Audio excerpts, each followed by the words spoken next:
Bonjour à tous. On est ravis d'avoir le public du Zénith au Spotlight aujourd'hui.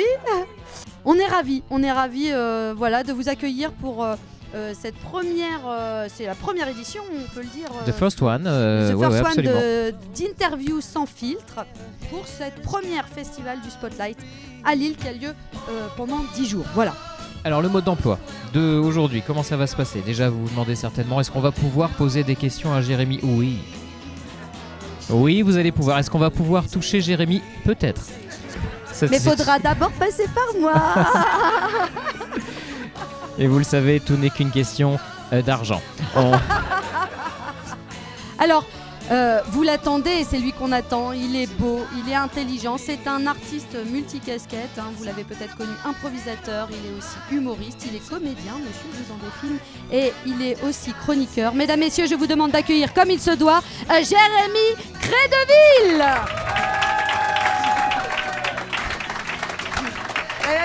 Allez, montre-nous que tu sais enjamber. Ouais. Vous pouvez toucher madame quand il passe. Allez, installe-toi, Gé. Ça va, Jérémy? Impeccable. Pas et trop toi? fatigué? Non, pourquoi? T'as joué hier? Ça m'est arrivé. Eh oui. Qui était là hier? Ah, très bien, très bien. Vous avez passé un bon moment, messieurs, dames? Bon, pas dire. Ah, génial, on a eu un génial. C'est gentil. Ouais, très bien. Jérémy, on te propose de faire un petit point sur ta carrière écoulée, sur également là où tu en es, Oui. et puis également là où tu vas. Là où, c'est quoi ça? C'est moi. Mais, de l'autre côté. Il est raccord. On va également, je vous l'ai dit, vous faire gagner des places. Il y aura des questions qui vont arriver dans un tout petit instant, mais on avait envie de commencer, Jérémy, par une question que moi-même je n'ai pas compris. Voilà. Alors, Jérémy, si tu devais pitcher ton univers, si on devait dire, qui es-tu? Ouais, le problème, c'est que moi-même, je sais pas trop. Enfin, c'est-à-dire que c'est comme je viens de l'impro et que l'impro à la base, on n'a rien et on doit faire plein de trucs. Je crois que mon univers, c'est un peu mêlé de ça. C'est un peu absurde. De temps en temps, c'est chantant, dansant, virevoltant, jeu de mots temps, des trucs bizarres. T'es multimédia, t'es radio, t'es télé, t'es cinéma, t'es téléfilm, t'es scène, cinéma, t'es gigolo. Un film. Non, j'aurais bien aimé. T'es metteur en scène. Est-ce qu'il y a un de ces médias-là que tu kiffes particulièrement? C'est quand même la scène qui revient souvent. Parce qu'en fait, en télé, on peut dire couper et on refait si c'est pas bien. Et sur scène, hier par exemple, si c'était pas bien, je peux pas dire aux gens couper, on reprend, on fait comme si ça n'existait pas. Donc non, j'aime bien le danger entre guillemets de la scène et du contact direct avec les gens. Dans ton agenda aujourd'hui, c'est quoi la proportion radio, tournage, scène? Je dirais radio, ça me prend 1 jour par semaine. Scène, ça me prend 3 ou 4 jours par semaine. Et la télé, c'est pareil, 1 ou 2 jours par semaine. Il y a combien de jours dans la semaine? 7. Voilà, on fait les 7. Dans tes semaines, des fois, il y en a un petit peu plus. Des fois, il y a un peu plus, ouais. Non, mais c'est vrai. Oui. Enfin, oui, ça m'arrive de faire une chronique radio le matin, une voix off l'après-midi, tourner un passage dans une série et aller jouer le spectacle le soir. Et donc ça, quand tu déclares à Pôle emploi, ça fait 4 jours. C'est vrai. Et parce que tu es intermittent du spectacle. Ah oui, tout à fait, je suis intermittent. Tous les 4 ans, on a une pancarte, on vient au Festival de Cannes pour dire il y a un problème. J'en fais partie. Un interluttant du spectacle. Oui. Bon, on y va tout de suite pour la première séquence, mesdames et messieurs, qui s'appelle D'où viens-tu? Séquence D'où viens-tu? Alors, on n'a pas de son. Alors, on va faire les jingles à la voix. Voilà. Oula. Kamehameha. Vous ne voyez pas, mais vous ne perdez rien. Je sais pas si on entend. Oui, on entend. Oui. Oui, on entend, oui. Alors, c'est une balle, c'est pas vraiment une boule d'énergie, c'est une balle jaune. Elle vient d'où cette photo? Mais c'était anciennement chez moi quand j'étais à Saint-André. Un petit appart. Il avait déjà une cuisine aménagée. Tu parles. Ce sont tes vrais cheveux là? Oui. Ah oui. C'est déjà tes vrais cheveux? Il y a toujours les mêmes. Oui, non, ça n'a pas changé. Il y en a un petit peu moins maintenant, mais c'est pas parce qu'il tombe, c'est parce que. Il a quel âge, Jérémy là? Là? Ouais. Oh, putain, quel âge il a lui? Il a la vingtaine, Ouais. celui-là. Il veut faire de la scène lui déjà? Pas du tout, il non s'en fout, il se déguise en. Ouais. en Sangoku. Il fait des soirées déguisées.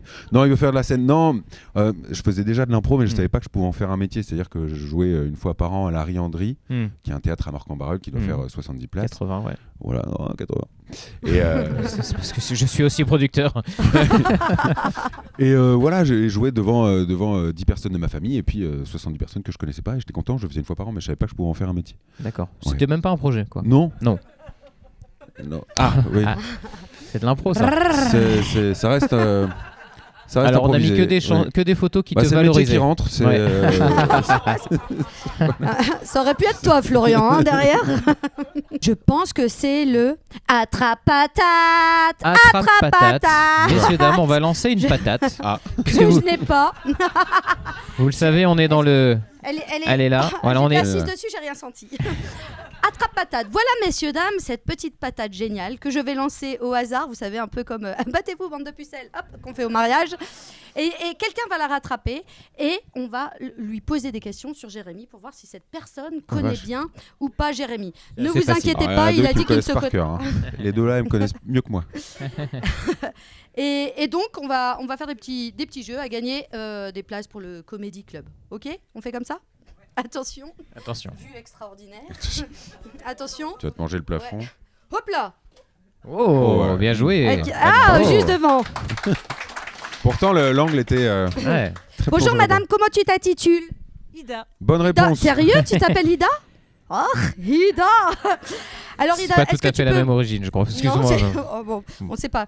C'est parce que... bref. Ida, est-ce que tu peux me donner un numéro entre 1 et 8 ? Tiens, Ida, tu Ah, vas- ben en plus, il y a un micro. 8. 8. Alors, Ida, La question. voici la question. Concentration. Les passions de Jérémy. Petit A, rogner ses ongles de pied. Petit B, collectionner les coquilles de moules de la braderie pour en faire des strings. Petit C, la scène, le sport, s'occuper des enfants, la scène, le sport, bricoler, la scène, le sport, la lecture, la scène, le sport. Je crois que c'est la C. Mais elle me connaît par cœur. C'est la bonne réponse, Jérémy. Ah ouais, ouais. Ouais. Incroyable, je Comment reprends elle peut la me patate. connaître autant? La rénovation. Le sport. Oui. Oui, j'étais parti à la base, Ouais. pour faire du sport, pour devenir à la base prof de PS. Et après, je me suis rendu compte que coach sportif à domicile, ça gagnait plus. et après, on s'est rencontrés avec Florian, on s'est très bien entendu. et non, oui, j'étais parti là-dessus, à la base. Faire Ok. ouais. T'as fait des études pour, du coup? Ah oui, Ouais, carrément. Faut faire des études il en pour être faut, sportif. ouais. Ouais. J'ai un master, monsieur. Pardon. Oh. Master entraînement, préparation physique, nutritionnelle et mentale. Voilà, c'est Punaise. ouais, 5 ans après un bac S, réussi brillamment, bonne note. La seule fois où j'ai perdu du poids, et c'est vrai, Oui. c'est toi qui m'avais coaché. Oui, c'est vrai. 1,5 kg. 1,5 kg. J'ai jeté un jambon, je dis cours. C'était radical. Ok, attention, attrape patate, attrape. Oh là, On dirait l'équipe On a de moins de France main de avec le rugby. Sika, Ça va est-ce que tu peux donner le micro à madame? Je veux pas de cette patate, je veux pas. Il y a une C'est la passe. patate Un chaude, numéro madame. entre 1 et 7, madame. Le 2. Le 2. C'est quoi votre prénom? Annick. Annick. Annick. Celle qui rit de temps en temps. Alors, Annick, Le reste aussi, pourquoi pas. c'est pour ça que c'est Jérémy l'humoriste et pas nous, vous l'avez bien compris. il vaut mieux que je fasse les comptes. Annick, la première relation sexuelle de Jérémy Crédville. Avec une femme de sexe masculin, Réponse petit A. A. Avec un poney, petit B. Un petit C, il est toujours vierge. Petit D, Annick, franchement, je te trouve un peu intrusive. Bah, je crois que je suis un peu intrusive. Mais J'allais Oui, te c'est dire, une bonne Monique, mais réponse. tu as gagné, Monique. Annick, Voilà, Annick. Monique. Annick, pardon. Donc, Merci, Annick, Annick. vous avez aussi gagné 2 places pour le Comedy Club. Voilà, qui a Vous lieu- donnerez votre nom à Marion Voilà, et vous choisirez pareil la hein, date. pour vous, Ida. Alors, on est toujours dans la rubrique D'où viens-tu? Et on va te faire quelques petites questions en rafale. Voilà, donc Alors. tu vas répondre très rapidement, Par oui Jérémy. ou par non ou des. Non, c'est pas- Non, non, alors, non, alors, non, il n'y a pas que oui ni non. Oui. Ça, ce sera pour plus tard. Tu as une réponse, mais la plus brève possible. D'accord. Ok. On va faire alors, vous allez. un ping-pong. Un ping-pong. Attention, on n'a pas de chronomètre. Alors, vous allez faire, mesdames et messieurs, le tic-tac à la bouche. Ouais, mais faut écouter D'accord. quand même Et les en même temps, réponses, vous sinon écoutez. ça n'a aucun intérêt. On y va? 3, 2, 1. La première chose que tu fais le matin. Je regarde mon téléphone. le livre qui t'a le plus influencé. Le livre qui m'a le plus influencé, c'est Tous les Barjavel. Qu'est-ce qui te passionne absolument en ce moment? L'improvisation. Quelle est la chose la plus importante qu'on doit savoir sur toi? Qu'est-ce qui est plus important à savoir? Non, mais alors, je chose du 46. J'en sais rien. D'accord. Qu'est-ce que tu voulais exercer comme métier quand tu étais enfant? Je veux être prof de français ou prof de PS. Oh, la personne que tu admires le plus. Ma femme. Oh, si tu pouvais choisir n'importe qui avec qui tu aimerais prendre un café. Ma femme. Le dernier livre que tu as lu. Alors je l'ai acheté tout à l'heure, mais j'ai pas encore commencé. C'est La Bible. Non, c'est Black Rivers ou je sais pas quoi, Blackwaters. Mais j'ai pas commencé. Ah oui, c'est une Donc, série ça, Blackwaters. Je sais pas, je vais découvrir ça. Qu'est-ce qui te fait sourire lorsque tu te lèves le matin? Mes filles. Qu'est-ce qui te fait le plus peur dans la vie? Mes filles. La chose dont tu es le plus fier? Non, mais je vais répondre toujours la même chose en fait. Ouais. Non, oui, mais vraiment mes enfants parce que je dois répondre brièvement. Vas-y. On va en revenir fait, niveau dessus. carrière, on a toujours l'impression que les enfants ça va freiner quelque chose. Moi, en fait, c'est à partir du moment où j'ai eu mes filles que ça a vraiment décollé. C'est-à-dire que c'est à partir du moment où j'ai eu mes enfants que j'ai fait les bons choix. Donc, voilà. D'accord. Ça veut dire que ta femme n'était pas dans tes bons choix, puisque forcément. Si, par elle y a définition- contribué. Oui, mais Elles sont sorties de là. Hein. Ah oui. D'accord. L'endroit où tu aimes aller pour te ressourcer? Et ben chez moi, j'y suis pas souvent, mais chez moi. D'accord. Ton film ça fait pas rêver. préféré? Et OSS 117. Lequel? Et ben le deuxième, Rio ne répond plus. D'accord. La chose à laquelle toi tu crois profondément mais que les autres considèrent comme une folie? Il n'y a pas besoin qu'est-ce qui pourrait être considéré? En fait, on peut jouer devant 3000 personnes sans rien avoir préparé. Ça Et s'appelle ça être peut branleur fonctionner. en fait. Ça. Non, c'est pas ça. C'est que non, Je en fait, plaisante, avec je tous les plaisante. acquis, on peut faire un spectacle. En fait, il y a des gens qui croient pas en l'improvisation, Mm. par exemple. Mais ça s'est fait pas plus tard qu'il y a un mois à Liège, au Forum de Liège devant 1500 personnes. Il n'y avait pas une ligne d'écrite et on a tenu 1h30 en impro. Donc non, ça peut se faire.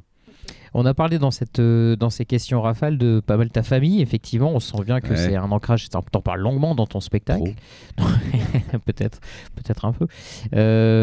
Aujourd'hui, cet ancrage, il prend. Est-ce qu'il y a une culpabilité parfois d'aller sur la route, etc. Oui. Parce que on le voit, t'es tout le temps sur la route. Si vous le suivez sur les réseaux, dans les trains en retard, etc. Aujourd'hui, comment t'arrives à gérer ça? Parce que quand même, c'est un métier difficile par rapport à ça, par rapport aux petites qui grandissent. Ouais, après elles le comprennent de plus en plus, ça les fait marrer de voir papa à la télé ou à l'école. Elles sont connues comme moi à leur école, donc ça, c'est marrant. Mais non, le tout c'est d'être vraiment présent quand je rentre, quand je suis pas en tournée. Et quand je peux, je les emmène. Mais souvent je fais 8 heures de train pour jouer 1h30. Si c'est pour voir les B-Style de Novotel de Saint-Etienne, c'est pas... C'est ça. Tu as parlé beaucoup d'improvisation, Oui. Jérémy. Qu'est-ce que l'impro t'a vraiment apporté, mais plutôt là je vais mettre la casquette dans ta vie personnelle. Est-ce que l'impro t'a apporté des choses aussi dans la vie de tous les jours? Je sais pas. En fait, il y a des gens qui pensent qu'on fait de l'impro pour apprendre à avoir de la répartie. Ça s'apprend pas. Les réparties, on en a ou on en a pas. Le tout, c'est de voir large, de se cultiver un maximum et en fait, se cultiver, ça ne veut pas forcément de lire beaucoup de bouquins. Il y en a qui regardent plein de séries et ils ont leur rayon culture à eux. Mais l'impro, qu'est-ce que ça m'a appris? Je sais pas ce que ça m'a appris. En tout cas, le truc, c'est que quand j'ai commencé à 17 ans, j'y allais tous les lundis. J'avais une soif d'y aller parce que tous les lundis soirs, je pouvais être pilote de Formule 1, je pouvais être astronaute, je pouvais être un arbre, je pouvais être un meuble, je pouvais être Don Juan, je pouvais être qui je voulais pendant une petite heure et demie. Et non, ça m'a. Je sais pas ce que ça m'a enseigné. Enfin, si, ça m'a appris à. Quand tu dis oui dans la vie, il n'y a pas grand-chose de grave qui peut t'arriver. En fait, tu sais, des fois, il y a plein de projets qui t'arrivent et tu je sais pas, machin. Quand tu réfléchis trop, des fois, le projet te passe sous le nez et puis des trucs bien qui arrivent. Je pense qu'il faut dire oui souvent. Je dis ça aux hommes quand je leur fais des demandes. Il n'y a pas grand-chose de grave qui peut vous arriver si vous me dites Non, oui. oui. Si on se protège. Un petit syphilis, quoi.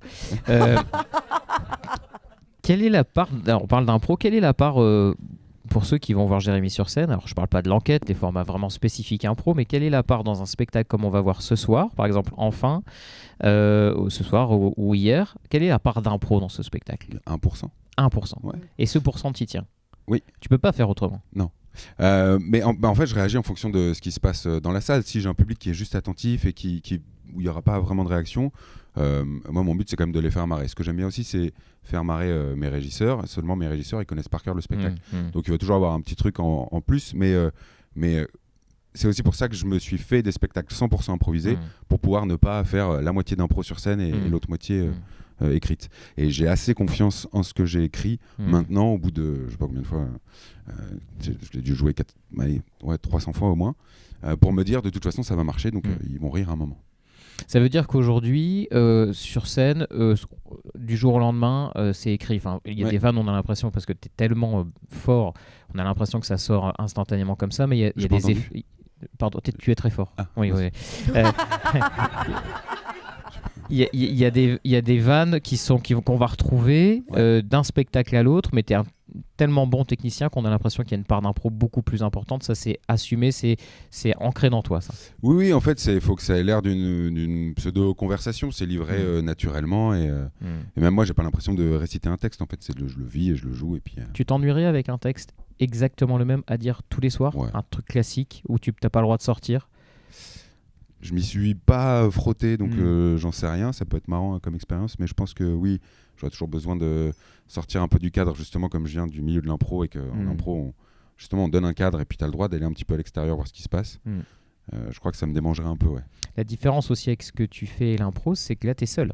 Oui. En impro, on est plusieurs. Et c'est ce Pas que toujours. tu fais dans l'enquête aussi, souvent, où tu aimes bien avoir un partenaire. C'est quoi la différence entre les deux exercices pour toi? Entre le spectacle écrit et l'impro? Non, entre être seul et plusieurs. En fait, quand il y a plusieurs cerveaux, c'est plus facile d'être surpris. Et en fait, l'humour, c'est ça. En fait, c'est la surprise, c'est de là que vient le rire. Et du coup, moi, j'aime bien aussi, parce que si je connais ma mécanique, je m'ennuie un peu. Donc, et puis, c'est bien aussi de partager de temps en temps la scène. Je suis tellement tout seul en tournée, entre guillemets. J'ai mes régisseurs avec qui on fait des belotes, super. Mais ouais, non, c'est important. Donc sur scène, là, tu as 400 représentations, jamais de lassitude? Ça dépend des dates. Il y a des fois où tu te dis, je viens de faire 11 heures de train, ça prend pas, ça fait 20 minutes que ça arrive pas. Est-ce que je rentrerai pas chez moi maintenant parce que je peux choper le dernier train? Mais non, au final, quand ça se passe bien, il y a aussi ce truc-là de, ok, tu les as pas eu les 20 premières minutes, mais au final, ils se sont quand même levés à la fin parce que tu as réussi à débloquer le truc. Ça, c'est aussi encourageant. Et il y a ce truc-là aussi de... ça va. Il y a ce truc-là aussi de des fois, je me souviens de dates où j'ai joué devant 7 personnes, et ben j'étais content que les 7 personnes soient conquis à la fin. T'es aussi heureux, c'est pas la même joie, mais d'un Sébasto conquis que d'une... Non mais en vrai, c'est plus difficile de faire rire peu de gens. Non mais c'est incroyable, et c'est comme ça que les artistes émergents maintenant durent, c'est parce qu'ils se sont confrontés à des petites salles, et c'est vraiment le plus compliqué. En fait, faire rire un Sébasto, ça va vite. Et un mec qui pète dans la salle, ça va faire rire 200 personnes. Le rire de la troisième personne va faire rire celle d'en face. Et c'est une onde. Et en fait, s'il y a que 4 personnes, 5 personnes dans la salle, c'est hyper gênant. Parce que déjà, ils se regardent, ils font c'est vide. Et il y a un a priori de ça va pas être bien. Et en fait, c'est là où tu ressors le plus grandi, c'est quand tu as réussi à faire rire peu de gens, je trouve. Surtout que toi, tu es un artiste, tu es un des derniers grands artistes sur scène mainstream. C'est-à-dire que toi, t'es télé, comme on l'a dit, radio, t'as plein de sources du public. On voit d'ailleurs, il y a des gens plus ou moins jeunes, il y a des publics féminins quand même. On t'a connu beaucoup avec Danse avec les stars. Enfin bref, t'as plein de sources de public différentes et il n'y en a pas tant que ça parce que nous, on le constate ici au Spotlight, c'est très catégorisé. C'est-à-dire que les fans de telle et telle personne sont telle et telle catégorie socio-professionnelle. Toi, c'est hyper large et vous n'êtes pas nombreux. Oui, c'est aussi pour ça que moi, ma Olympia Production, avec qui j'ai bossé il y a 4 ans, ont arrêté avec moi parce qu'ils n'avaient pas de cible. Ça ratissait trop large. Mais en fait, moi, quand une chaîne vient me voir et qu'elle veut signer une exclusivité, je dis non. Quand une radio veut une exclue, je dis non. Enfin, je signe pas d'exclus. Je reviens toujours à l'impro, mais quand on a commencé professionnellement l'improvisation avec Émilie, on était à Lille Impro et le créateur de cette entité-là savait que je jouais en amateur et il dit maintenant que tu signes en professionnel, tu dois choisir entre nous et les amateurs. Je dis je prends les amateurs. Il fait quoi? Je dis oui, avec les amateurs, je joue une fois par semaine à divers endroits. Vous me proposez un plan d'entreprise tous les 3 mois. Voilà. Et en fait, il me dit, mais non, mais les gens, s'ils payent 5 € pour venir te voir, ils vont pas payer 20 € pour venir voir la ligue professionnelle. Et je dis, c'est là où tu te trompes. Les gens qui aiment bien voir de l'impro, ils vont toujours avoir envie. Et si, une fois tous les 3 mois, ils ont 20 balles à débourser, ils vont le faire. Et je veux rebondir là-dessus parce que tu es vraiment quelqu'un d'intègre. Enfin voilà, moi je fais un peu partie du milieu et tu as toujours eu ce truc de garder ta liberté, Oui. mais jamais sans écraser les autres et de savoir d'où tu viens. Et enfin voilà, moi je sais que j'ai la chance de temps en temps quand tu reviens dans le Nord de me dire allez viens, on va jouer ensemble. Ah ouais. Et voilà, j'en profitais pour dire que c'est vraiment quelqu'un que Oh, j'aime elle le dit tout beaucoup. le temps. Non, mais en fait, il y a beaucoup de gens qui pensent que dans l'humour, il n'y a pas de place pour tout le monde. En fait, il y a de la place pour tout le monde. C'est comme Je l'humour. le En sais, fait... je mets du 46. Non, mais l'humour, c'est comme si on était dans une rue avec plein de restos. Et en fait, c'est des gens qui aiment bien manger, qui viennent dans cette rue. Et puis, ils choisissent. Tiens, aujourd'hui, j'ai envie de manger libanais. J'aime bien manger italien de temps en temps. C'est pas parce que tu ouvres ton resto turc que ça va pas marcher. Donc, il y a de la place pour tout le monde. La rue est grande. C'est un foot court. Allez. Un foot court. Allez, vas-y, Flo. Jeter de patates, deuxième session, on y va. Avec les questions Attention. difficiles. Je ferme les yeux, je vais le jeter avec beaucoup de Quelle violence. couleur sont les cheveux? Attention, c'est parti. Ne vous rebondis. arrachez pas les cheveux, les filles. Alors, une question entre 1 et 7, mais pas le 2. Ni le 1. Ni le 1. Non, Entre 3 et 7. ah oui, C'est entre 3 et rassurant 7. parce qu'elle est légère en tout cas. Ah oui, oui. c'est une patate légère. Personne Ouais. ne le savait. Vous savez Souvent, pourquoi on a l'air d'une patate, mais on est très léger à l'intérieur. Moi, je vais prendre la 7. La 7. Quel métier Jérémy n'a jamais fait? Coach sportif, Bien. animateur, chargeur pour Chronodrive ou gigolo? Aïe, aïe, gigolo. Oui. Eh oui. On m'a déjà quand même mis un billet de 20 balles une fois, mais c'était pas voulu. Donc, vous gagnez 2 places. C'est quoi votre prénom? Agnès. Vous venez d'où, Agnès? Ouais, vous dites ça comme une évidence, mais c'est pas forcément. Tout le monde ne vient pas de Ouascal, même s'il y a un très beau carrefour à Ouascal. C'est vrai. Il y a à peu près que ça d'ailleurs. Et il y a Agnès aussi. Non, je rigole. En plus, on a joué à Ouascal. On a fait une date à On Ouascal. a fait une date à Ouascal. On a fait. C'est ça. voilà. Il y a l'école Bah oui. du Général de Gaulle Non, aussi. non, mais oui, les sushis de Ah, Ouascal. c'est vrai, ils sont très... C'est vrai. les fameux sushis de Ouascal. Ouascal. Si tu devais séquence île déserte. Ah ouais. Si tu devais aller sur une île déserte Ouais. et tu n'as le droit de prendre qu'une seule personne avec toi. Une seule personne avec Mm. moi. Mais t'as pas le C'est droit à de lui qu'on pose répondre. la question. T'as Soyez pas le droit de détendus. répondre ta femme ou tes filles. J'ai pas le Voilà. droit de répondre ma femme ou mes Non, filles. tu dis pas ta femme ou tes filles parce que sinon c'est un peu. Qui je prends C'est Et ça. moi, je serais pas là, je suis prise ce jour-là. Une seule personne qui ne soit ni ma femme ni. Ça peut être quelqu'un de mort aussi. Hein. Je m'emmerdais Enfin, avec un oui. mort. Ça va être là, il est mort. Bon bah, je fais un barbecue. Non. La conversation va être Ouais. limitée. Mais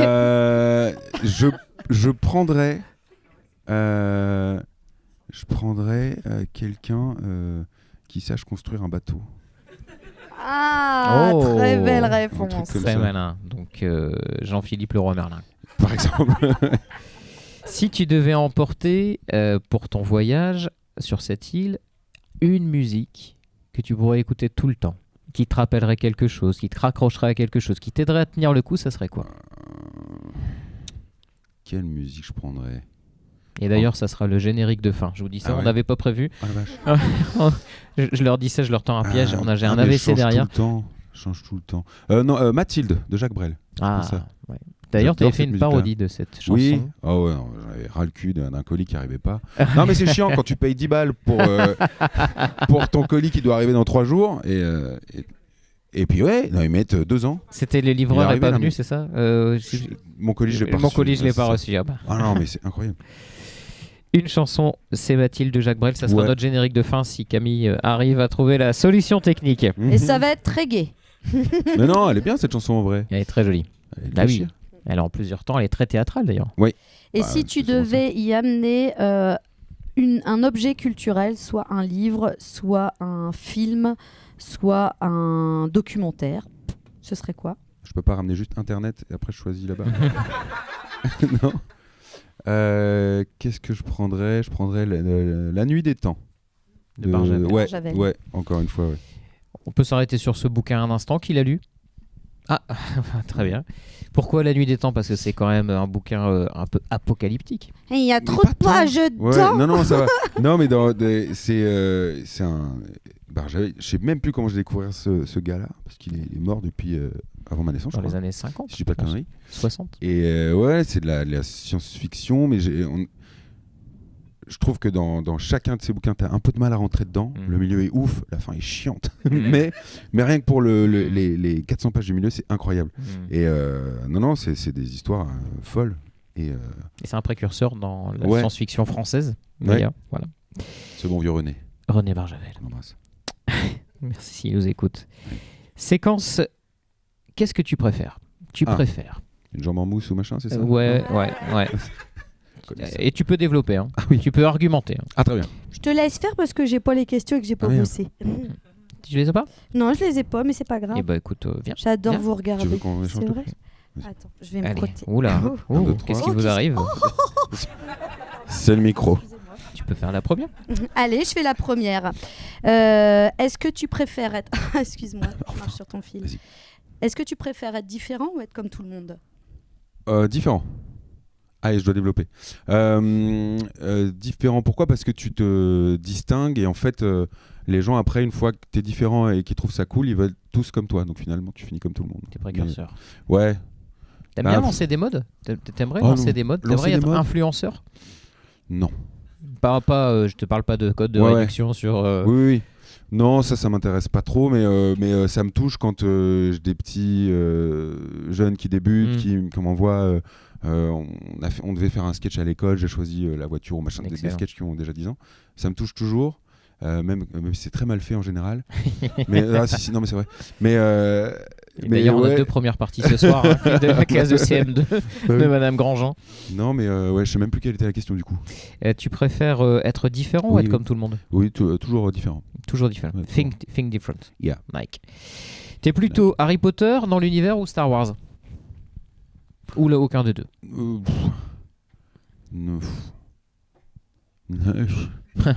Non, je sais pas, j'ai pas été passionné par les deux trucs. Ouais. Ça m'a jamais embarqué. C'est quoi? C'est le côté série longue qui te casse les. Je trouve que c'est quand même un peu surcoté Star Wars. Quand tu regardes tous les Star Wars, c'est la même histoire, mais vu de 9 façons différentes. Ouais. Il y a une putain d'arme qui va péter tout l'univers, et puis il y a 15 rebelles qui vont réussir à la faire exploser. Et Harry Potter, je sais pas, j'ai pas réussi à suivre jusqu'au bout le truc, tu vois. À partir de la coupe de feu, après j'ai arrêté le dos, donc je sais Mais plus. tu sais lire? ce que c'était. Oui, Ah oui, d'accord. oui. Ça m'est arrivé. Ça veut dire que t'as pas du tout de culture geek, t'es pas du tout, t'es pas fan d'une série, d'un truc qui te Ouais, fait vraiment si. kiffer, si. Ouais, si, mais non, mais les Game of Thrones, les conneries comme ça, Ça mais te pareil, plaît. en bouquin, c'est très très impressionnant. Heroic Fantasy plutôt, Seigneur des Anneaux, pas vraiment. Non, en fait, moi, ce qui m'intrigue et ce qui me, tu vois, des livres comme Dune ou des trucs comme ça, en fait, Ouais. c'est juste, ça naît d'un esprit.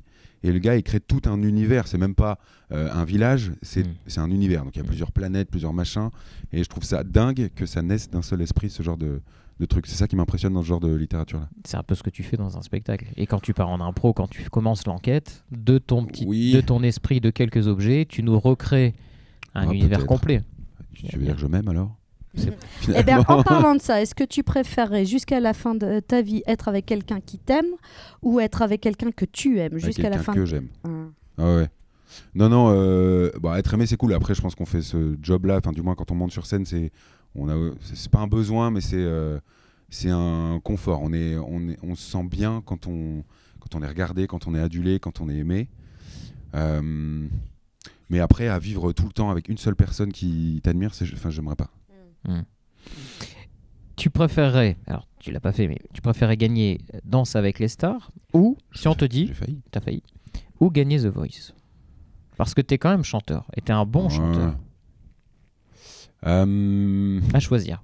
À choisir, je sais pas. J'ai bien aimé la façon dont j'ai été éliminé à Danser avec les stars parce que ça a créé un petit pas un buzz, mais une sorte d'injustice parce qu'il y avait une danseuse qui n'était pas venue ce jour-là et elle a fait l'émission d'après. Bref, The Voice, je sais pas, ouais. Mais je sais pas. En fait, pour le coup, en faisant Danser avec les stars, j'ai découvert qu'on pouvait procurer des émotions juste en dansant, sans parler. et juste en bougeant sur une musique, ce qui est assez étrange à la base, et que la musique racontait aussi des histoires. Ça m'avait assez interpellé. Et pour le coup, de gagner un truc comme The Voice, oui, c'est vrai que ça peut être aussi cool. Mais alors, je sais pas ce que j'aimerais bien gagner. J'aime bien gagner, mais après, à choisir. Quoi ? Ninja Warrior, là, j'aurais bien aimé aller plus loin que le premier obstacle. Tu vois, mais... T'as quand même un profil de star de la chanson en devenir. On voit que t'aimes ça dans ton spectacle. Ouais. Plusieurs fois, tu prends le micro, a cappella, t'as pas peur, tu nous fais des chansons qui sont canons. Sur France Inter, tu chantes. Il y a un petit côté chanteur quand même. Alors, j'aime.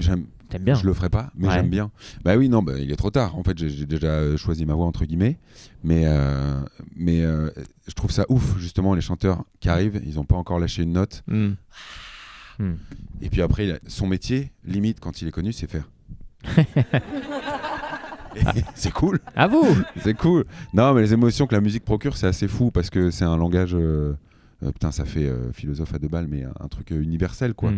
Dire qu'il y a des musiques dont tu comprends pas les paroles ou des notes qui te viennent, tu fais putain, j'avais jamais entendu ce genre de rythme-là, qui te parle. Je trouve ça impressionnant. Émotionnellement, tu veux dire. Ouais. Et d'ailleurs, dans ton spectacle enfin, excuse-moi, tu reviens plusieurs fois sur des vieilles chansons françaises, un peu surannées, parce que tu le dis, le pouvoir des chansons françaises, parce que c'est aussi une culture populaire.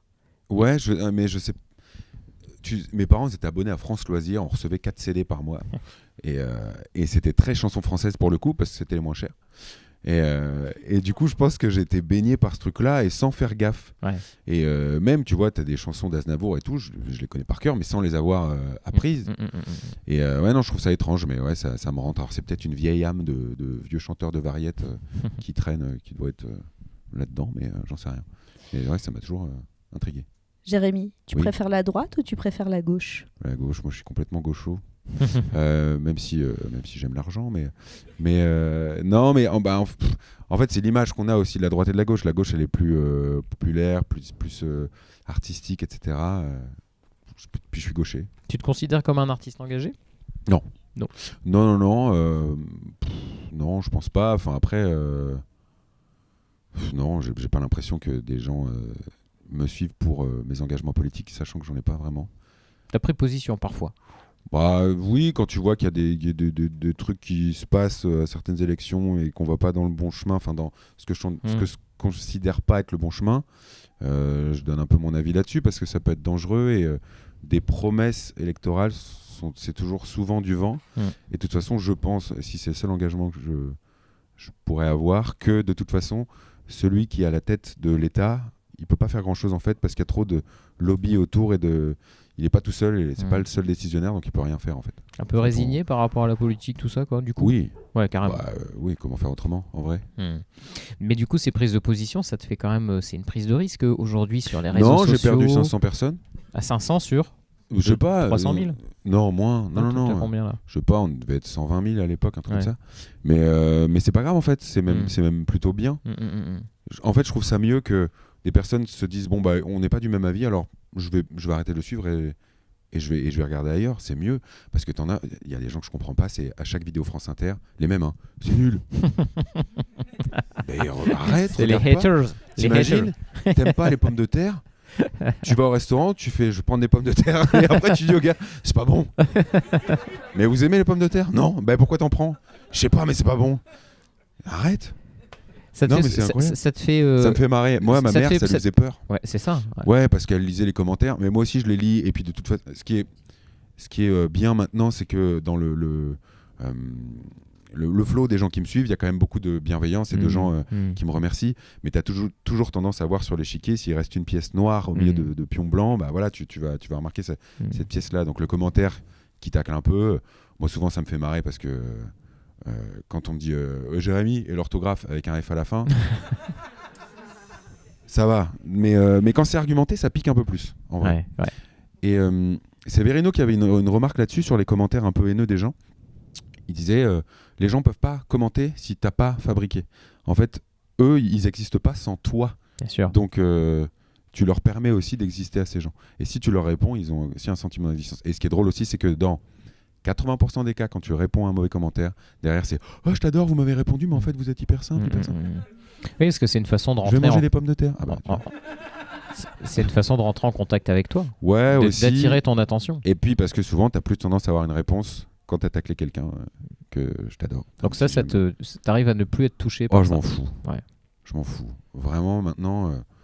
Alors, si après je sortais une vidéo et qu'il y avait 100 commentaires et c'est 98, c'est de la merde, je me poserais un peu de questions. Mais là, un mauvais commentaire, tu rentres chez toi, t'es bien, tu fais bon, bah, ça va en fait. En fait, c'est que des trucs virtuels. Tu le vois pas, ces gens dans la rue. Ils viendraient pas te voir en disant, hey, c'est nul. Au contraire, t'as que des gens qui viennent te dire, putain, c'est génial, c'est sympa. Donc, non, c'est pas grave. Sur les réseaux, t'es vachement prolixe hein, quand même. Vous suivez Jérémy. Donc, tous les jours, on a au moins 2 publis, parfois 3.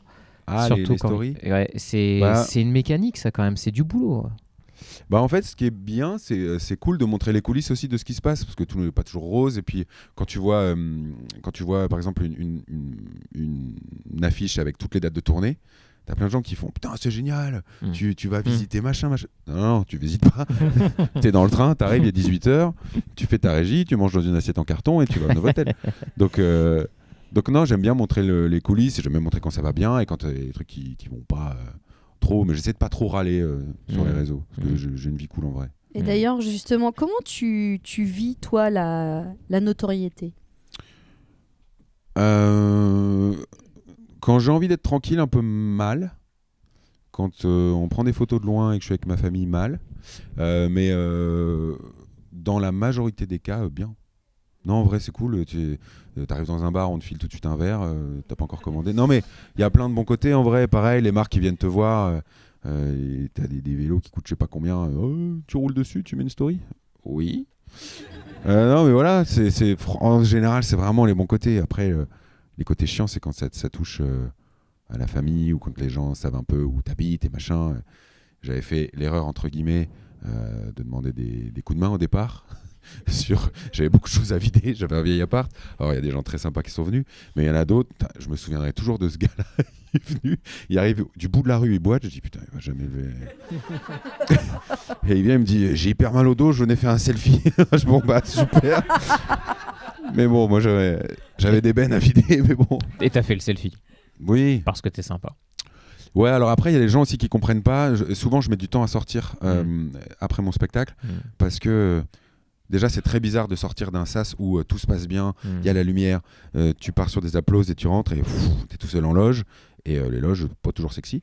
Et donc, il y a ce truc de redescente. Et après, je me dis, si je sors dans le hall tout de suite, et si je veux passer ne serait-ce qu'une minute avec chacune des personnes qui attend, on est sur du 200 minutes et en fait, ça peut être long. Donc, je préfère laisser les gens partir. Et aussi, c'est pas le côté Mylène Farmer ou mystérieux, mais c'est bien aussi d'arriver dans une salle, tu l'as pas encore vue, et quand tu pars, tu sais pas où il est, je pense que c'est bien au début aussi d'être avec les gens tant que tu peux le faire dans une salle, dans cette jauge. C'est ça qui est bien, c'est que tu peux aller à la rencontre des gens, c'est fait pour. Dans des salles plus grandes, c'est toujours délicat de pouvoir passer du temps qualitatif avec chaque personne.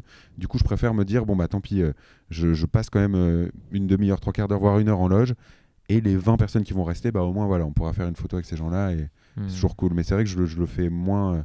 Avant, je sortais tout de suite, je donnais les flyers, mais je passais, ça prenait un temps fou. Et les gens aussi comprennent pas, quand je joue près de chez moi, j'aime bien rentrer à la maison aussi.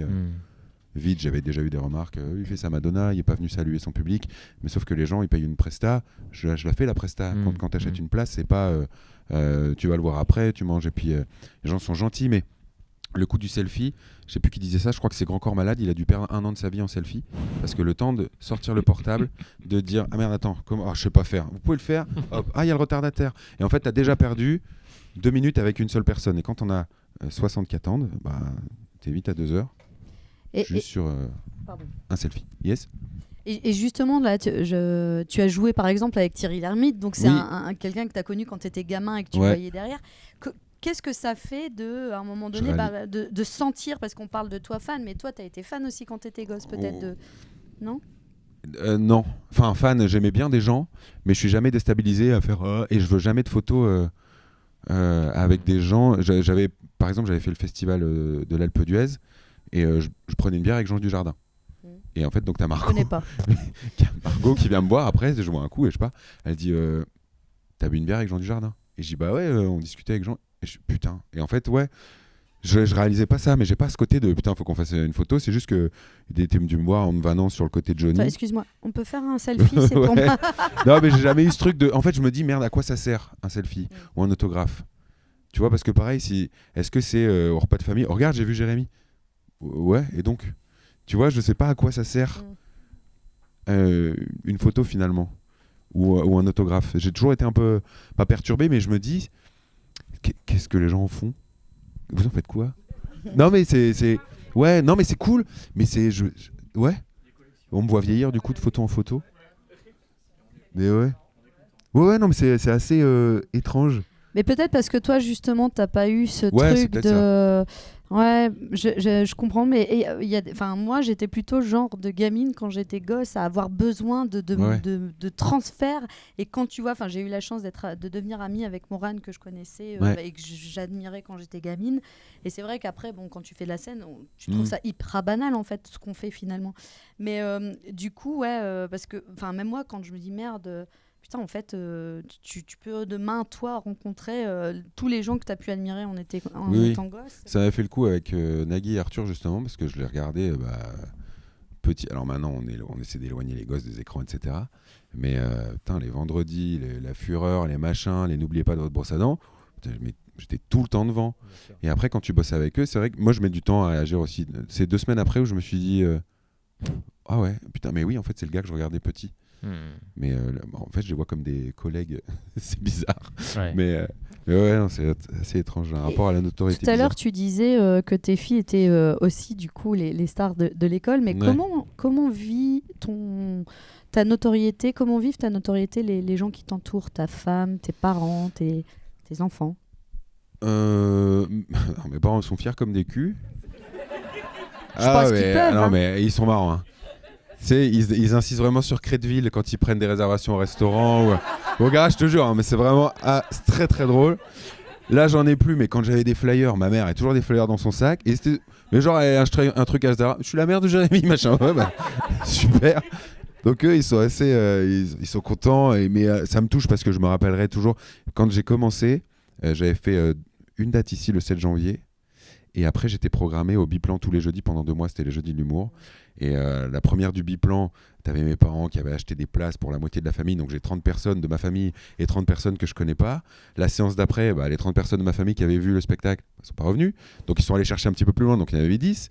Et la séance d'après, ils étaient 4. Et vers la 4-5e séance, sur les 8, là, il n'y avait plus que mes parents, à 2. Et entouré de gens qui ne connaissaient pas.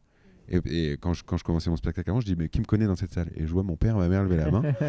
Et ils étaient au milieu de plein de gens. Donc, et la séance d'après, ça m'avait touché de ne plus les voir non plus. Parce que la salle était quand même complète, même si c'était 60. Et il n'y avait que des gens que je connaissais pas. Mais ça m'a touché ça de voir que putain, ils ont raqué au début les places. Ils achetaient vraiment à tout le monde. Là maintenant, c'est eux qui viennent dire tu peux avoir des invites pour. Je dis mais je la connais pas. Mais c'est ma coiffeuse. Depuis quand? Elle m'a coupé les cheveux il y a 10 minutes. Ah oui, non, d'accord, c'est ta coiffeuse. Mais non, c'est marrant. Et quant à mes enfants, ce qui est cool, c'est que je suis à l'abri des scandales, tu vois. Tu vois, quand tu vois un truc comme... c'est délicat d'en parler, mais c'est pas grave. Un mec comme Harry Habitant, ses enfants se sont fait harceler au collège, au lycée. Ils sont pour rien, tu vois. C'est le père qui fait la connerie. Et comme tu portes un nom, tu te fais défoncer. Enfin, tu vois, c'est dur. Et j'ai pas envie de moi qu'il y ait une connerie ou que je fasse une palmade coquet, ça peut pas m'arriver, mais bref, qu'il m'arrive une couille et que ça leur retombe dessus. Ça, c'est ce qui me blesserait le plus. Et tu as vu des gens quand toi t'as commencé, déjà, est-ce qu'il y a eu un moment dans ta vie où tu t'es dit ah putain, en fait je suis connu? Est-ce qu'il y a eu un truc où tu as senti que ça basculait dans Sébasto, ton... j'ai mis du temps. Ouais. Le premier Sébasto où c'était un lundi, c'était il y a 3 ans maintenant, je crois. On avait fait ça un lundi, il n'y avait pas de pub dans l'île et c'était complet, c'était un lundi et ça m'avait touché. Et là, je me suis dit, ah ça y est, je suis rentré dans cette cour-là, la cour des têtes d'affiche, etc. Mais pareil, quand le festival me programmait en tête d'affiche, je me dis, merde, il y a quand même des Baptiste Le Caplin, des machins et tout. Et t'as des producteurs qui m'ont dit, mais non, mais tu remplis comme Baptiste. Je dis, bah non, bah si, regarde, t'as été dans telle ville, tu fais les mêmes salles. Donc ça, c'est toujours. Mais de toute façon, tu as toujours dans ce métier le truc de te dire oh, putain, j'aimerais bien faire ça en plus. Ou tu vois, un gars comme Alex Ramirez, je le voyais dans plein de podcasts et tout. Je dis, moi, j'aimerais bien faire ça. Et lui, il me dit, mais t'es malade? Il dit, moi, je fais pas cette radio, je fais pas cette émission télé, je fais pas de truc. Je dis, ah oui, c'est vrai. Donc, tu as toujours envie d'un autre truc. Ouais. Mais après, moi, je suis pas jaloux. Je suis envieux, mais pas jaloux. Et t'as senti par exemple que les gens que t'avais pu connaître avant, qui ont connu Jérémy... Non, ils ont pas bougé. Ok. Non. Mais Non, parce ceux que qui toi, ont- t'as peut-être pas bougé non plus. Bah peut-être, et puis non, alors au contraire, tu vois, moi, au début quand j'ai commencé là, je jouais un spectacle qui s'appelait Parfait et Modeste, et je jouais un gars, je jouais un connard quand même, un gars qui avait le boulard, qui pensait que tout allait, enfin, et en fait, le spotlight se remplissait bien, enfin, on faisait 80 personnes sur 120 ou je sais pas quoi, et j'avais pris un peu le boulard, et c'est mes potes qui m'ont fait, joue à Marseille, y a personne qui va venir. Et du coup, ça m'avait fait du bien qu'il me fasse redescendre. Et depuis, non, j'ai toujours gardé justement les pieds sur terre à me dire, c'est arrivé vite, entre guillemets, ça peut vite se barrer aussi. Il y a tellement d'humoristes émergents. Et puis, si tu t'absentes 1 an à essayer d'écrire un truc, bah boum, il y en a d'autres qui prennent ta place. Et quand tu veux commencer à trouver des dates pour ta tournée, ils font, mais non, mais ça c'est réservé. Donc tu fais, donc je vais jouer dans 2 ans, oui. Mais pendant 2 ans, si t'as pas de télé, de radio, de machin, en fait, tu disparais vite de la vie des gens. Tu restes dans les petites photos. Mais bah ouais, voilà. non, mais ça peut partir vite en fait. On a l'impression que ça arrive vite, c'est long. Hein. Ça fait, moi, j'ai commencé ici le 7 janvier 2011. Ma toute première scène en solo, c'était en mars 2010. Donc là, ça fait quand même 13 ans. Et c'est maintenant où c'est installé, etc. Mais ouais, non, j'ai le sentiment que ça peut partir plus vite que ça n'est venu. Et je me souviens que tu disais, tu avais dit ça à un podcast qu'on avait fait ensemble d'ailleurs, mais c'était un silence. Le bide. Ouais, Oui, qui le te bide, dit- c'est un silence qui veut dire travail. Voilà, c'est Non, ça. mais c'est sûr. En fait, si tu t'arrêtes au premier bide dans ce taf, bah, t'es mort, ça marche pas. Ouais. Il faut passer par ça. Et il faut surtout se dire pourquoi j'ai bidé.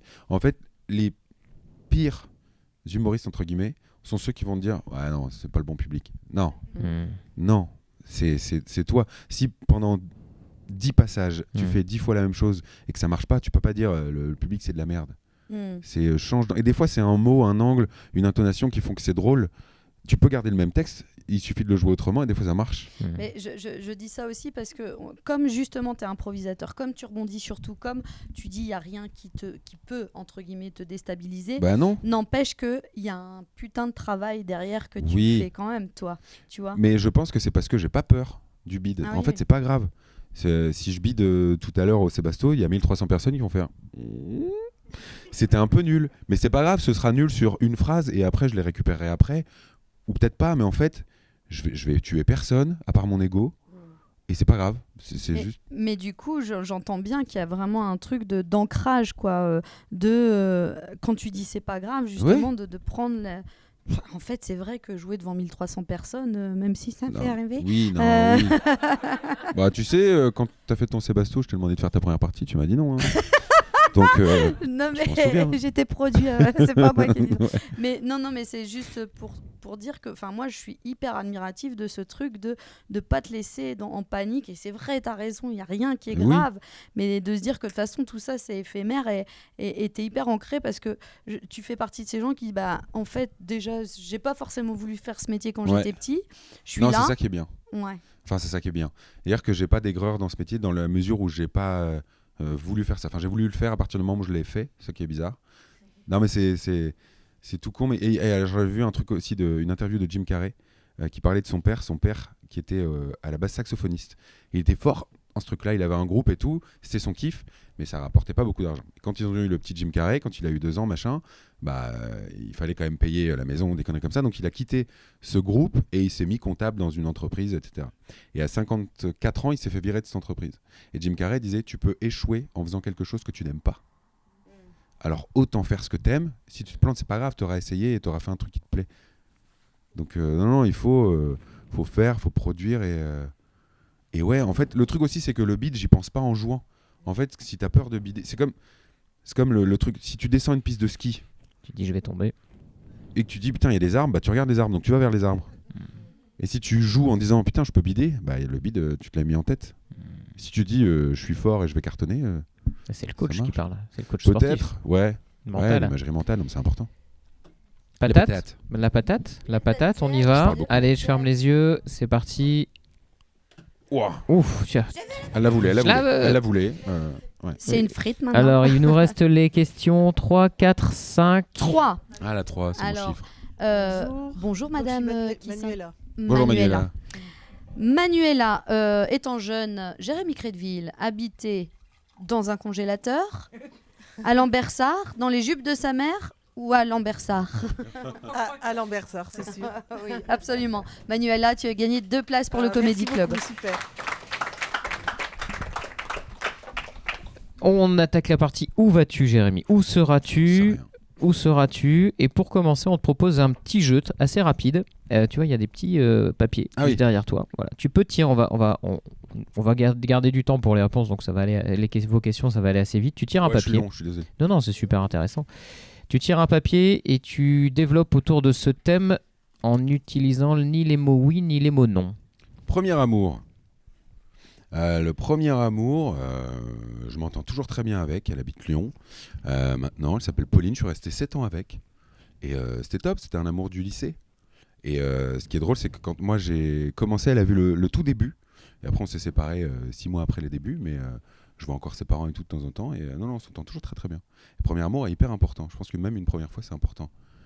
Même si on a tendance à croire qu'il faut consommer maintenant et qu'on devient adulte une fois qu'on l'a fait. Je suis pas vraiment d'accord avec ça. Je pense que tu deviens adulte à partir du moment où tu l'as fait avec amour, justement. Oh là là, et je vais écrire c'est un beau, bouquin. hein. Oh là Tiens, là. retire un papier. J'ai envie de braire.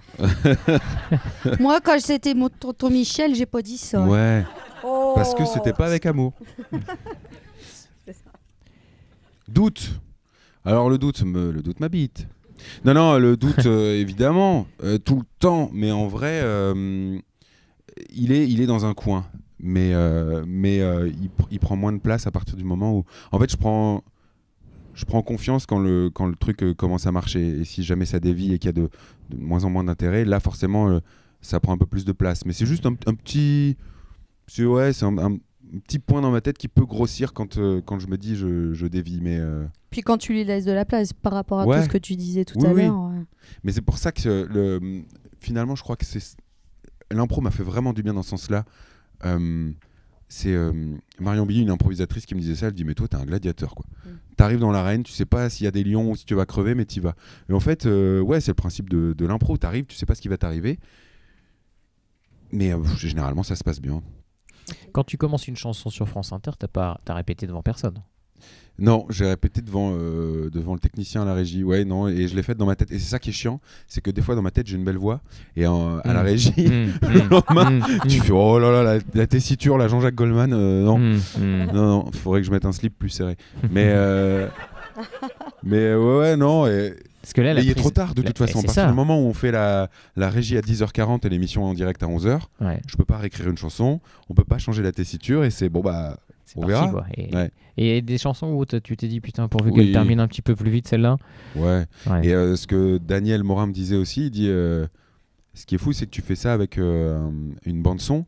Et en fait, si tu te plantes, T'es mort. bah ouais, parce que la bande-son, elle t'attend pas. Ouais, ouais, Encore, les musiciens, ils peuvent dire ah, et on redémarre après. La bande-son, elle est partie, Donc si tu foires une ligne, bah t'es un petit peu dans les cordes. Donc non, je sais pas, mais Donc j'y avais t'y pas vas sans réfléchi doute. avant qu'ils me le disent. Et là, tu vas sans doute. Là, il faut pas avoir le doute. Non, et puis mais alors le truc, c'est que l'avantage, c'est que je passe chaque semaine. Donc je me dis si je me plante, bon bah rendez-vous la semaine prochaine. Et l'inconvénient, c'est que tu joues devant 4 personnes dans le studio. Seulement, il y a 2 millions de personnes qui t'écoutent dans leur bagnole ou au travail. Et c'est ça qui est assez bizarre, c'est que des fois, en studio, tu as l'impression que ça n'a pas pris. Et au final, tu reçois quand même des messages, oh, c'était cool. Et des fois, tu as cartonné en studio. Et en fait, quand tu regardes, tu fais, bon, bah, c'était juste que ça leur parlait à eux 4, mais ça a peut-être moins marché. Truc. C'est un média difficile, la radio. Un dernier petit mot à tirer, puis Oui, bien ensuite sûr. quelques questions, et après, ça sera vos questions. Ça, Philippine? Ouais. Conseil. T'en Mais as reçu, t'en as donné. je me rappelle d'un conseil que j'avais reçu après un sketch ici. Où, Arrête, ça c'était marqué. ouais. non, mais un gars, il m'a tenu la jambe pendant 20 minutes en me donnant un peu son avis sur l'humour. Et au final, je dis et votre métier, c'est quoi, vous? Moi, je suis boulanger. Et en fait, j'avais limite envie d'aller bouffer un petit pain le lendemain chez lui pour lui donner les conseils sur le petit pain. Mais non, en fait, les conseils, il faut que ça... faut les prendre, mais il faut pas tout prendre. C'est-à-dire qu'il faut écouter d'une oreille et ce qui te reste en tête au bout de 2 mois, ça veut dire que c'est un bon conseil. Mais moi, qu'est-ce que je pourrais donner comme conseil? C'est juste... en fait, il faut que ce qu'on fait nous plaise. En fait, faut pas essayer de plaire aux gens. Quand moi je suis arrivé sur France Inter, par exemple, j'essayais de coller à la station et de faire en sorte que ça parle aux auditeurs de France Inter.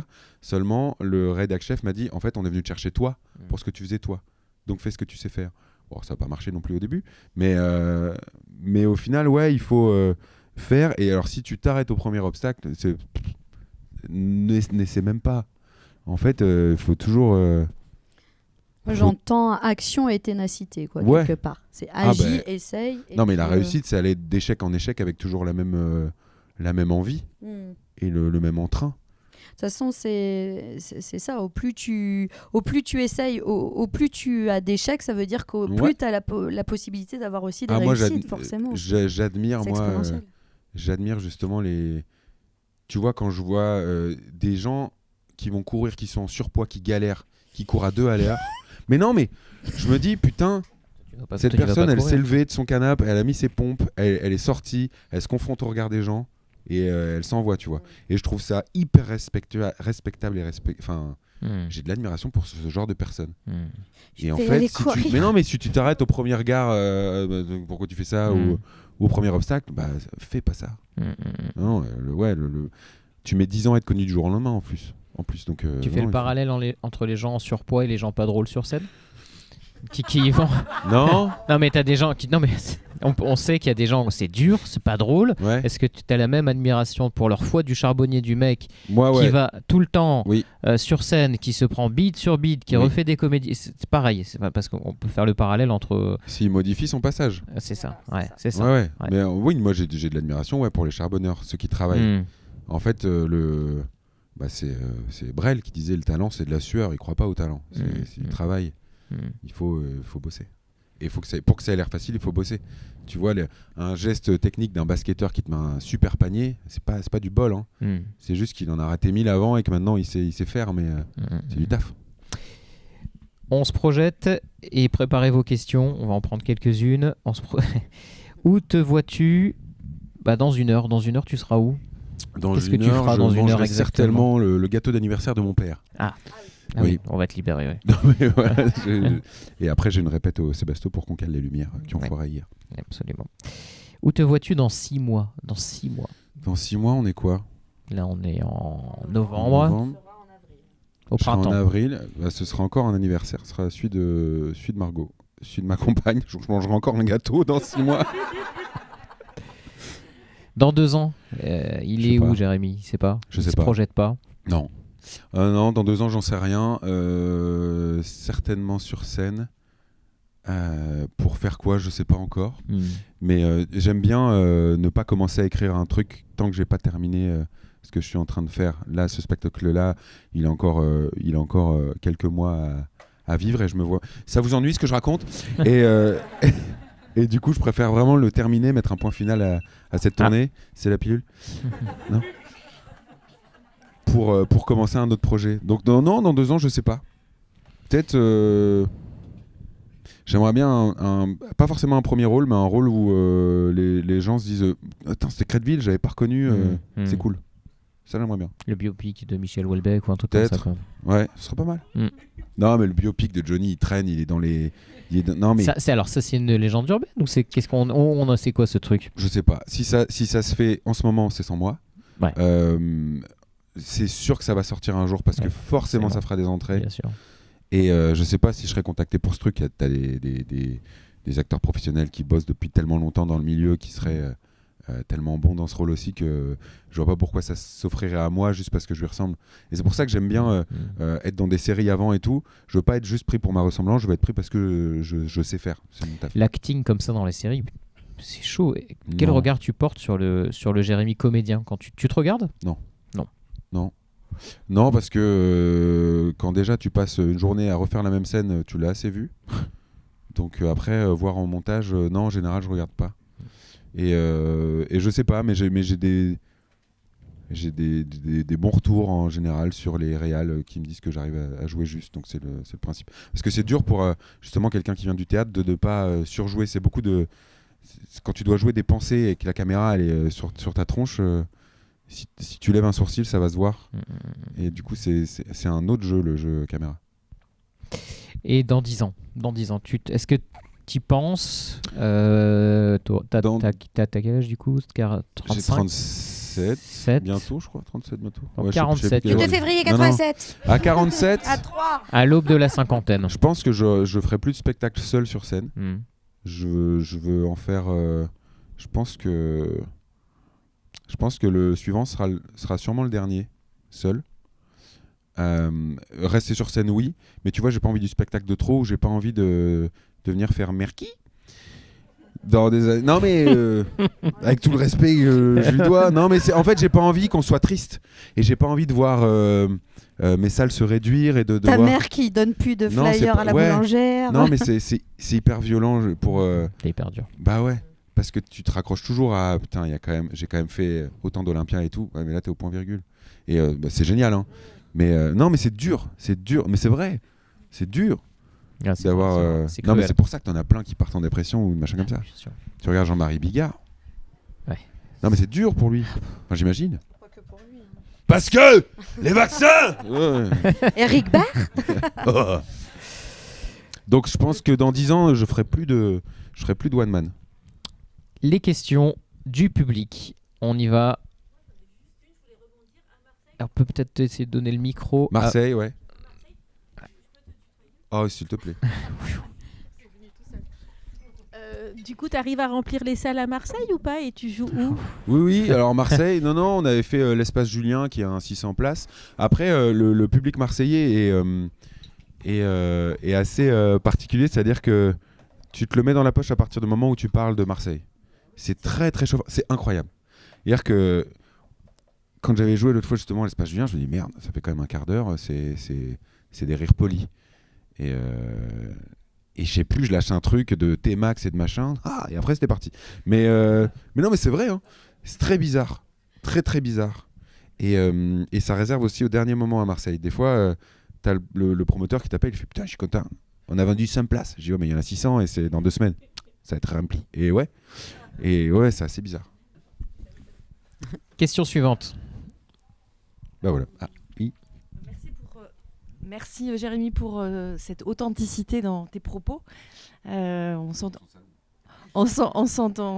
bien ta sincérité et j'admire aussi ton équilibre. En tout cas, bravo, ta maturité.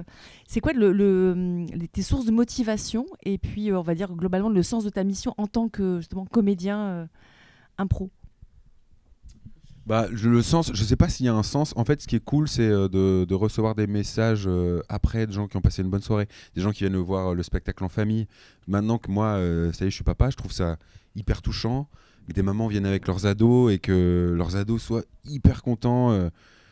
Et c'est dur quand même quand ils atteignent. Enfin, j'en suis pas là, mais ça grandit tellement vite ces conneries que tu te dis ton ado te trouve cool. Moi, c'est mon but, c'est ça. C'est que mes films trouvent cool.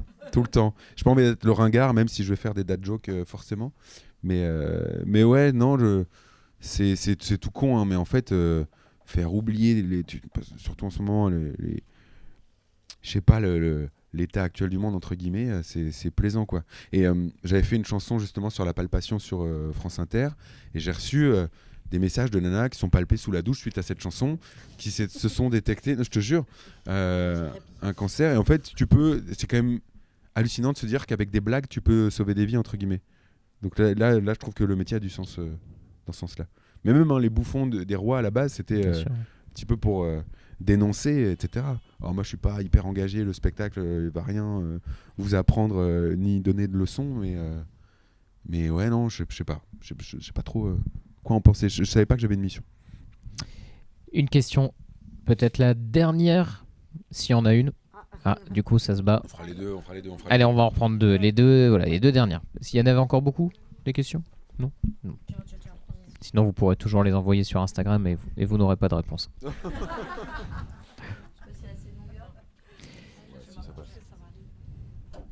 Hop, attention, ouais. Jérémy, je voulais te demander, tu as l'air très à l'aise dans la vie, dans ton côté artistique. Est-ce qu'il y a des situations qui t'ont déjà mis mal à l'aise? Parce qu'avec l'impro, ça doit être plus facile, mais voilà. Je suis très à l'aise en impro, ça me va très bien. Je suis moins à l'aise en petit comité. Je suis pas dans la bande d'amis, là, je suis pas le plus extraverti, etc. J'ai du mal à aller même vers les gens qui n'ont pas vu mon spectacle. Je ne vais pas vers les gens. Je suis plutôt quelqu'un de réservé et je ne suis pas forcément à l'aise en société. Petite timidité ? Ouais, peut-être. Dès qu'il y a les spots, tout va bien. Ouais. Ouais, non, ouais, c'est un peu... Que j'ai l'air timide en télé ? Ah. J'adore les publicités quand tu vends des objets. Je fais ça, moi. Au téléachat. J'adore. Oui, Puis bah ouais, quand on met en situation d'impro, ouais, ça va. Mais en société, c'est autre chose. Merci à vous. Allez, la dernière question et ensuite on a une petite séquence. Ouais. Ah, bienvenue. Ouais. Vous avez quand même 87.